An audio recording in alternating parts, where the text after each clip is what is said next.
Verserò, tolte le spese di compagnie perché la gente deve vivere, verserò tutto quello che mi spetta per le rappresentazioni future che avrò in questo teatro, e non sono poche. I soldi, mi diceva Pertini, che stanno arrivando quattrini da tutte le parti, per il momento non servono a niente, bisognerebbe solamente depositarli, farli rendere, e al momento opportuno, quando si tratterà della ricostruzione, allora tirarli fuori, per mano di notaio naturalmente. Questi soldi devono essere contati uno per uno, perché io non posso sfacchinare senza ragione. Non so se mi spiego.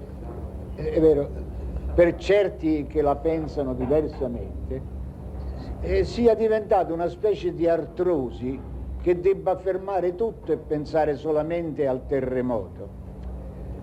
Ma questo potrebbe anche essere un male. Quale lavoro avrebbe rappresentato a Napoli, nella Napoli di questi giorni?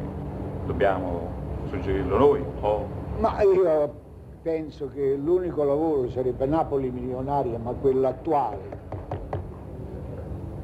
Perché c'è ancora una nottata da passare. Scusi, le pare possibile recitare Napoli milionaria e dire da passare la nottata? Se c'è un napoletano che a quella battuta si mette a piangere, ma io me ne scappo dal ridere io, perché questa nottata non passa mai.